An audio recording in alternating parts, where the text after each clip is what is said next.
All right. Good morning, everybody. Welcome back to another episode of the Tim and Tim Show. This week, it's just one Tim, just me, my lonely own self. Tim Best is on vacation this week in Europe and enjoying it with his family. And I don't really get the opportunity to do a lot of these solo shows. So I'm pretty excited to do one again because it's been some time since I've done a solo. um, there's been a lot of fluctuations in the market. There's been a lot of changes in the real estate game over the last 4 years, 4 or 5 years. And I thought now would be a good time to talk about my personal journey for those of you that don't know what my journey was, and give you a little bit of backstory of how I ended up where I am today. And also, what are some things that I would have done differently had I known what I know today, or had been associated with different people, or whatever have you. First and foremost, there's no right way to go about this. Everyone's journey is going to be different. Everyone's timeline is going to be different. But for me, it looked like early 2019. I got a promotion to assistant vice president of finance for a Fortune 500 insurance company that I was working for, and I got a 2%, maybe 3% raise. Um, and and I talked to my boss and I said, what's going on here? Like, the raise was low. I was expecting some 50, 100% raise. I really wanted to make life changing money at that point, but it didn't really happen. And when I didn't get that big raise, I said, this isn't the Kool-Aid that I was intended to be drinking. This isn't what I signed up for. Truthfully, I told myself, there's no way I'm going to be able to buy my house on the water in a 72-foot sport fisher on $103,000 a year salary. Just wasn't going to work. The math didn't math. So that was late 2018. January 2019, made the decision to get into real estate, started reading books about real estate. First one being Rich Dad Poor Dad, which is kind of the catalyst book for most people. So I started out not much different than most people, I guess. So January 2019, fast forward November 2019, I bought my first single family condo or single family house. It was a condo, paid $75,000 cash for it. I took a 401k loan out. I had about $20,000 of my own money, and I borrowed money from my dad, and I paid him back interest on it. So that was the reason I was able to secure my first deal. I was able to pull cash from three different locations to come up with the money to buy this place. And a couple months later, I had done some renovations on it, and I was going to be the perfect Burr investor. And I I went to refinance and I ordered an appraisal, and the appraisal came back at what I paid for the property. But on the appraisal report, there's the comp based approach and the income based approach. And I asked the mortgage officer, Michael Woodard, if you're watching this, um, how come we can't use the income based approach? This is an investment property for me. I don't live here. And he said, only properties that are 5 units and up, you can use the income based approach on. And I said, well, that makes a lot of sense to me because I buy property for real estate investments. And coming from the finance and accounting world, I understood income, revenue, expenses, NOI. The finance stuff made sense to me of commercial real estate. So it was at that point I made the cut and I said, I'm not going to do any more single family. I'm going to cut the cord on the single family stuff, and I'm going to buy an apartment complex. That's what I'm going to do. That was January 2020, and from that point forward, all I did was network. I networked in social media groups, on Facebook groups, in-person networking events, anything that I could do to get around people that were doing what I wanted to be doing. I lived in Charlotte at the time, so there was quite a few number of syndicators in the area that had different meetups and events and things like that. So I would go to all of those different things, and it took me about another 2 years to get into my first commercial real estate deal. So long story short, first made the decision to get into real estate in 2019 or January 2019. Bought my first apartment complex with a good friend and partner of mine, Jennings and Yaden Smith, in August of 2021. I'll never forget. It was Friday the 13th, August 2021. We closed that first deal that they invited me in to be part of the deal. So it was a long road, and I think a lot of people don't realize how much work and time and effort it took to get to step one. Most people I find, because we run making moves in multifamily coaching group. Most people we find in our coaching group are not the entry level people. They've already done a couple deals with you, so there's kind of a different level of understanding in the group, and the conversations are different.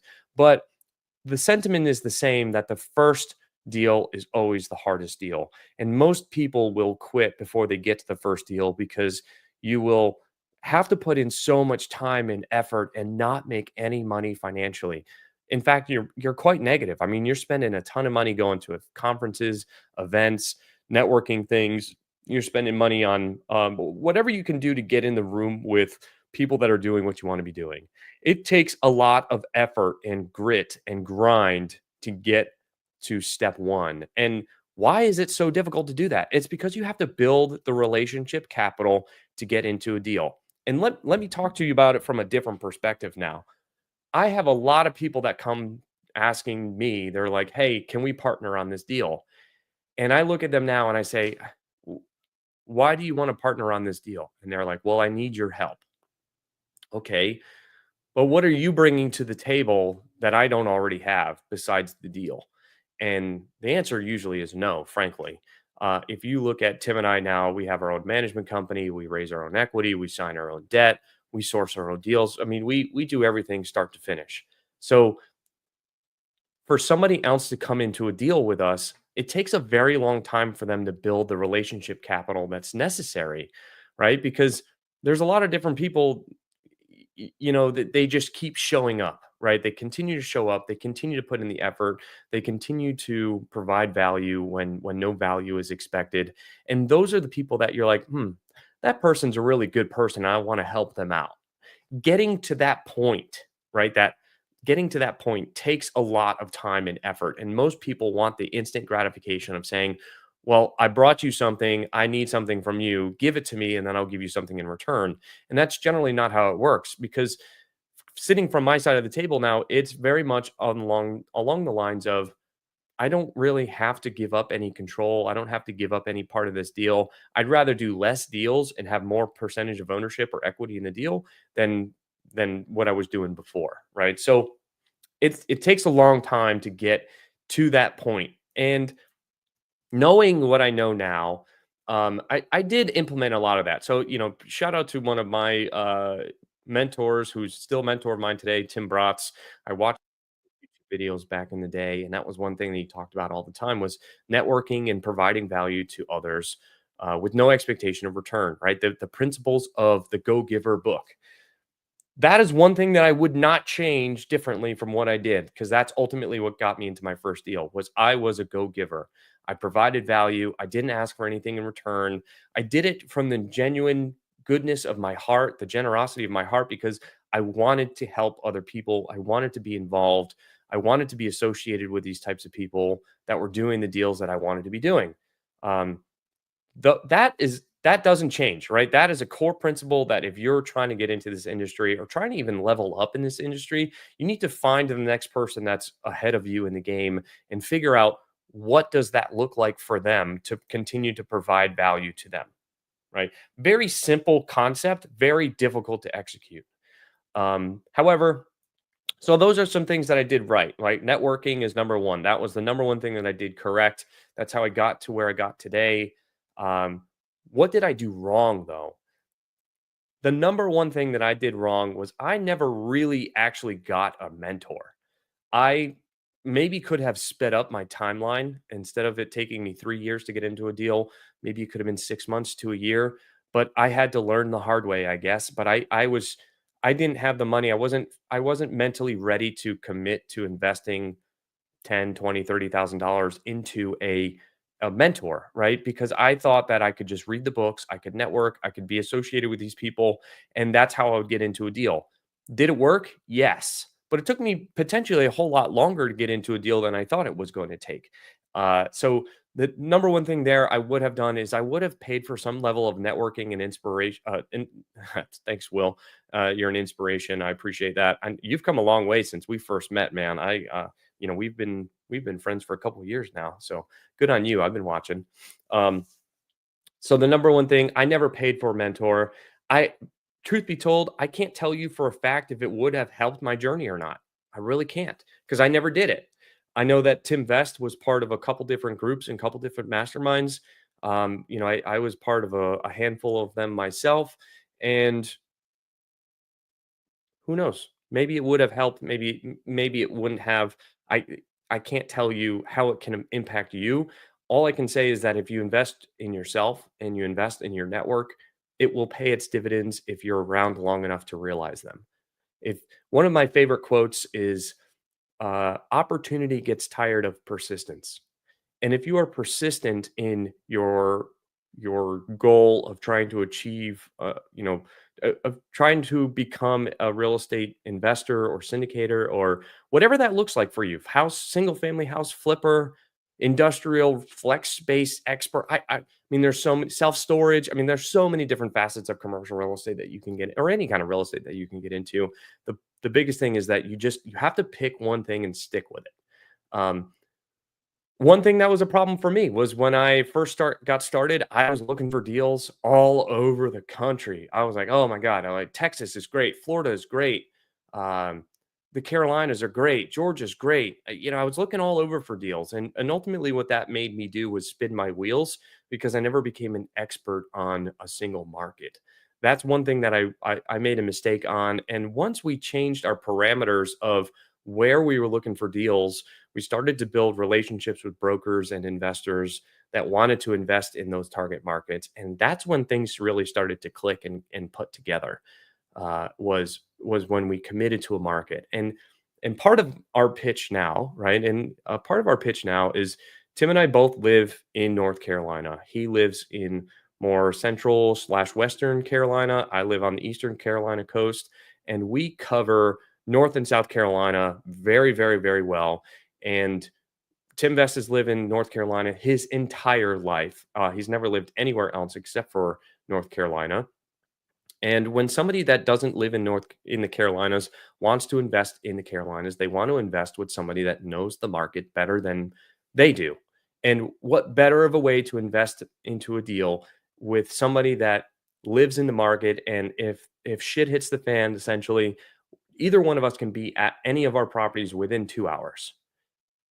That's pretty good, and that's a safety net and a security thing for investors because why would they invest with a New York-based firm investing into deals in the Carolinas when you have the opportunity to invest with guys that are local there, that live in the market, can go kick the tires per se, and really give you an understanding of what's happening in the market? Because I would say, and maybe my viewpoint's wrong here, and call me out if you think so, but I would say that somebody that lives in New York and only visits the Carolinas on occasion doesn't actually know the economy, doesn't actually know the feel of the neighborhoods. They don't know where the growth is occurring. They don't know what these neighborhoods and these areas used to look like and what they look like today. I've lived in the Carolinas for a total, geez, I moved here in 2009. I left for 2 years to go to New York, but I lived in Wilmington for 4 or 5 years, and then I was in Charlotte for 5, 6 years. So I've been in the Carolinas for a third, almost a half of my lifetime. And I've seen a significant amount of change in the markets that I lived in. And that knowledge, that local market knowledge, is what gives us an edge against other people because they're just looking at charts and graphs and data on population growth and job growth. And like, yeah, that's all fine and dandy. And I think it's important, but being able to pinpoint where that is actually happening and occurring is paramount. So I would tell you the mistake I made was I had too big of a net. I was trying to look at deals all over the place. And I would tell you to focus on what you have available to you. Most of you guys live in great markets. Joe Bisbing, I know you're up in Pittsburgh. That can be a great market depending on where you're investing. You have the local market knowledge that I don't know of. I'm sure you could become a very successful investor in Pittsburgh. Will Sanders, I know you live over in the Greenville, South Carolina area. You know that area better than I do, and than I could ever could, because I just visit it from time to time. But you see what I'm saying is that you have strengths that you may or may not be aware of by just living in the locations that you do, because you have market knowledge that other people don't. And at the end of the day, you need to apply that and use that as a strength of why somebody should invest into a deal with you versus somebody else's deal. Um, so that was another mistake that I had made. Mistake number one was I never really actually I never financially committed to a mentorship group. I just kind of was by association part of a couple different groups. Mistake number two was I was casting too wide of a net. And mistake number three, let me think about that for a second. My hell, I can't really think about. I don't really know what mistake number three was. Well, mistake number three was I was in college in 2008 and nine, and I should have been buying real estate back then. In all seriousness, I can't think of what my mistake number three would have that I can provide some value to you guys. But what I can talk to you about now, though, is what I would double down on from day one. What are some things that I would absolutely pay more attention to? We kind of touched on it a little bit. Is understanding your market. The second piece of it is really staying super ultra focused on your asset class. One reason that Tim and I have been successful is because we've always been multifamily investors. Sure, we've gone down a path now of affordable housing with the LIHTC space, but it's still multifamily. Where I see a lot of people fail is they start down the multifamily path, then they go to self storage, then they go to triple net, then they go to flex industrial, then they go to mobile home parks, then they go to RV parks. And every single time you make a change there, you're starting at level zero all over again. You have to make new investor relationships, new broker relationships, new bank relationships. Insurance companies are pretty much the same, because they'll go out, brokerage will go out and place insurance for you wherever you need it. But find something that you like and something that's sustainable and really ask yourself, what do I have access to? Sometimes I find that people sometimes I find that people want to get into an asset class because of some shiny object syndrome that they see on social media.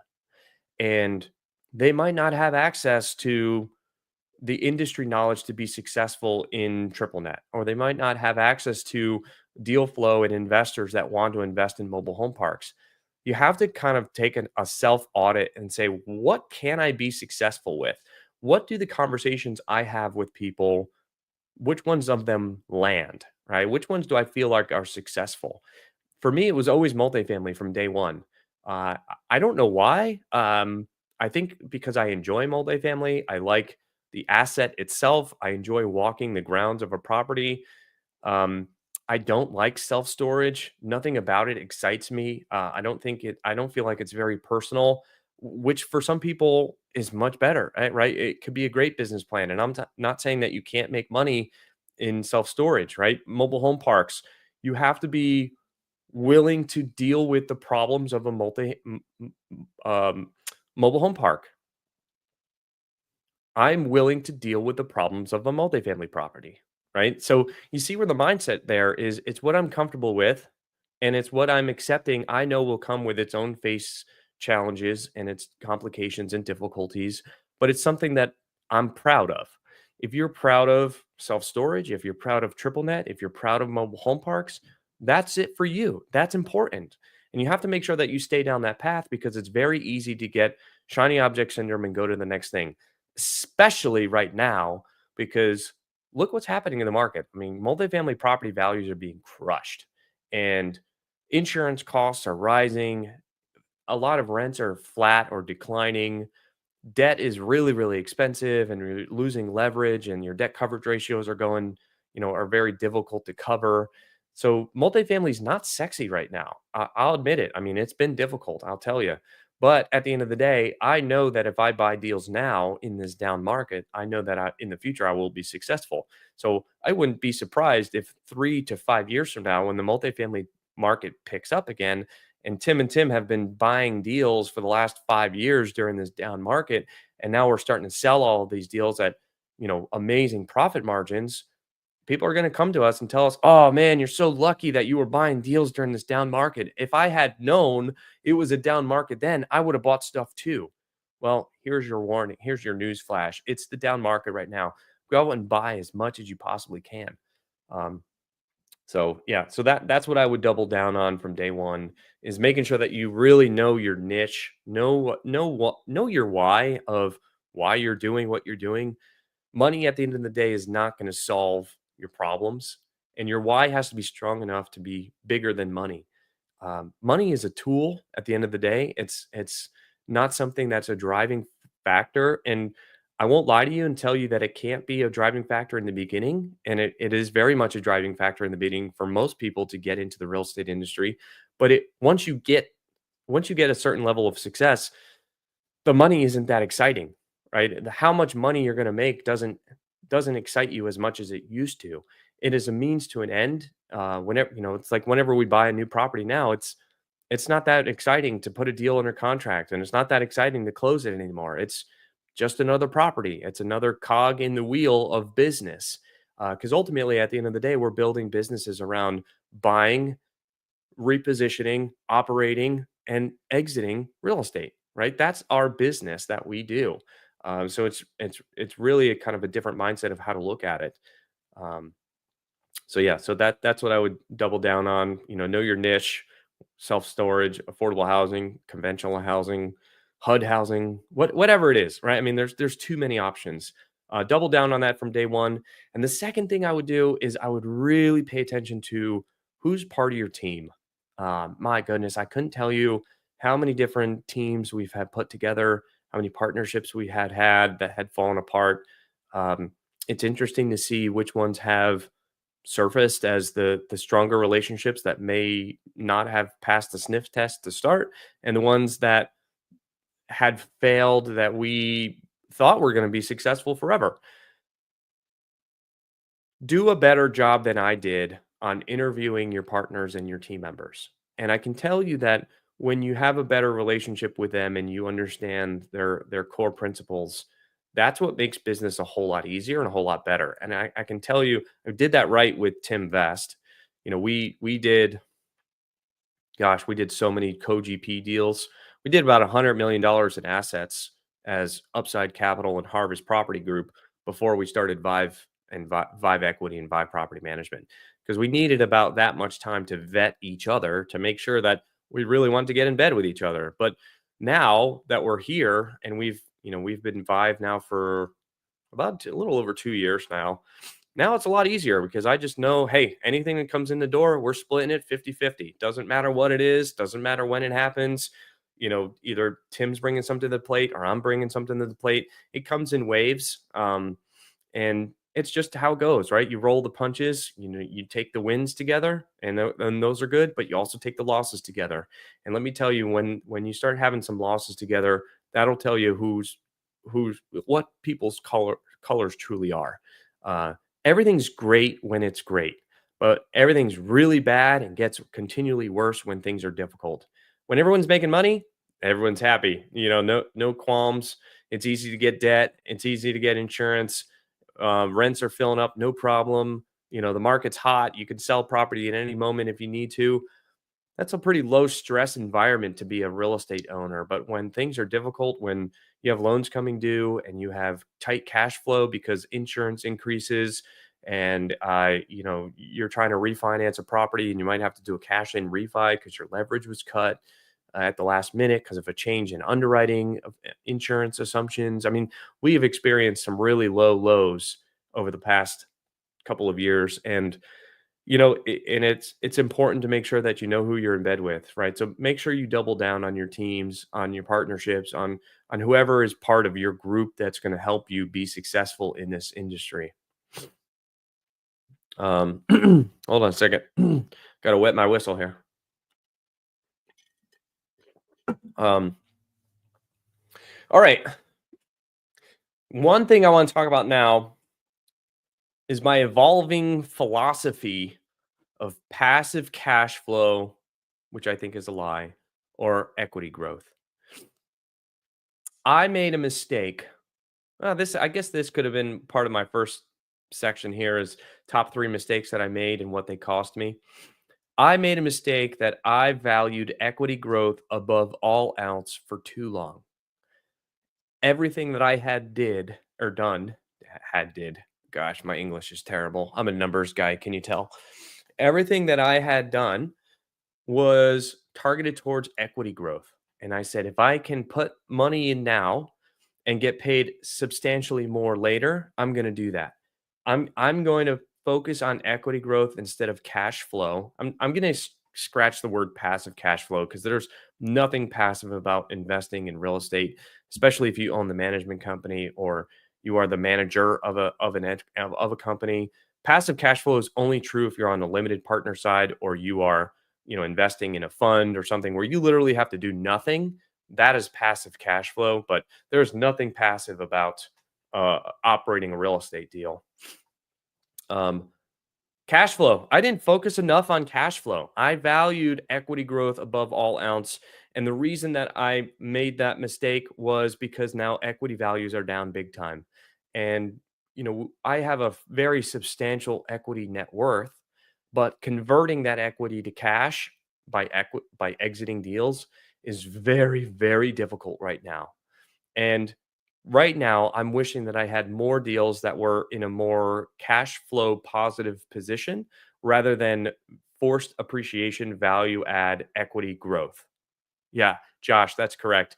All passive income needs an active operator, and ultimately that's what Tim and I do. Is we are the active operators in all of these deals. And I can tell you stories for days, but that's a story for another time. It's been an interesting couple of weeks. Um, Fire alarm systems are always fun to deal with at midnight into 4 o'clock in the morning. So, anyways, cash flow. I am focusing more so now than ever on cash flow instead of equity growth because the old saying has never hit me harder that you can't eat equity. And I thought you put money into the equity grower machine and you get large chunks of equity out. And that is true when the market is good and when values are not dropping and when um, when there's a lot of buying activity and you can exit a deal and convert that equity to cash. I didn't focus enough on cash flow, and I wish that I had, but it's a hard lesson I needed to learn. I needed to understand the true difference and how to balance. I think that's a better way to say it. It took me a hard lesson to learn how to balance cash flow versus equity growth. And yeah, and when the interest rates are low, right, that increases your cash flow, which subsequently also increases your equity growth because people are buying at more compressed rates because they have more buying leverage. So yeah, they go hand in hand really at the end of the day. And if anybody tells you otherwise, I would call them a liar. But it really took me some time to experience the ups and downs of equity versus cash flow. And we're paying more attention to cash flow now because we got a couple properties that we have very low leverage on and very low debt on, and they pay Tim and I pretty substantially every single month. And nothing is more pleasing than knowing that the money's in the bank to do the repairs when needed. I don't have to go raise rents on my residence in order to achieve my business plan because I have an expiring debt coming up, right? The biggest problem with the forced appreciation value add model is you are forced to increase the rents, which therefore increases your vacancy, which therefore increases your CapEx spend. It increases your expense ratio because you're paying for turns and you're losing, your occupancy is dropping. All of those things are very difficult things to manage at the same time. There's a lot of moving parts in understanding the renovation process, the leasing process, the collections process, the customer satisfaction process. Turning over a property that has not been operated well is more difficult to achieve than people make it out to be. Uh, it's great for investors, right? It's great for equity multiples. It might not be great for IRR because, you might not get any of your money until the exit. It's definitely not great for cash flow. And I've had to have a bunch of difficult conversations with investors where they say, well, I invested for cash flow. And I said, but when you invested this money, the conversation was you wanted the equity growth. And they're like, well, I changed my mind now. And I was like, well, we can talk about how to change that in the future, but for right now, you're locked into this deal until we sell it. And there is no cash flow, but there is substantial equity on the back end because of the forced appreciation that we're performing. Uh, our business model has changed a bit. Our debt has changed a bit. We're looking at a lot more deals now of buying something with 70, 75% leverage and raising the capex ourselves and just deploying that money when necessary and having a 5-year horizon instead of a 2 or 3 year horizon. And that way it gives you the ability to slowly walk up the rents instead of rip the band-aid off. And what we've seen, especially now when the economy is difficult, is when you try to rip the band-aid off and then you take on massive amounts of renovations and vacancy all at the same time, it causes a lot of stress on the team. And as a leader and an owner of this company, we've had to learn how to manage our team's workload. And ultimately that comes back to our investment thesis of equity growth versus cash flow. And you see how that's all intertwined now? And I can tell you over the last couple of years of owning and operating deals, and Tim and I have raised nearly $65 million or so to buy the portfolio that we have now. So we deal with a lot of investors, and we don't take it lightly that they've entrusted our cash with us. And the buck stops with us, but we also need to change our investor tune a little bit of what we offer as a company, because as much as we like the equity growth and the high IRR, and we want to double our money every couple of years, that is exhausting, not only for ourselves, but also for our teams. But then managing investor expectations can be difficult too, because they I- everyone wants the shiny object of the great return and the high equity multiple. But what's valued more, and I can tell you this truthfully, what's valued more is getting distributions on a monthly or quarterly basis. That is more important to more investors than the equity growth at the end. Because let me tell you, if you miss if you miss a distribution on a quarter, you will get far more investors upset with you for not making a distribution versus when you sell a property for a substantial gain. I can tell you that investors are happy to get their money back, but less investors have reached out and said, "Hey, great job. Thank you for everything that you've done. This has been amazing. I really appreciate everything that you've done." Right? You would think that when you're getting your money back and you're doubling it and you're getting this huge equity check, that everyone would be super appreciative, but it turns out to be the opposite. It's kind of that's the expectation, and they're like, "Okay, good job. You delivered on the expectation." Versus the distributions quarterly is what they can touch and feel. And when you don't have those quarterly distributions, that causes more that causes more conflict in the operations of your property than a successful exit. So take that into consideration when you're looking at your next deal and how aggressively you're underwriting your value add strategy and your timeline.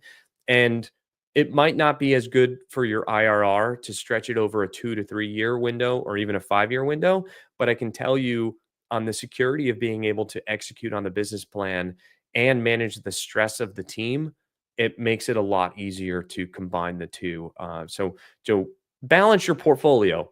Take on one very high equity growth deal and take on two more cash flow focused deals.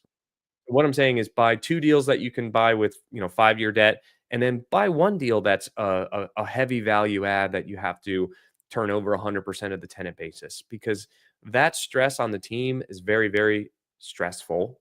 Seems redundant, but I mean, it definitely is redundant.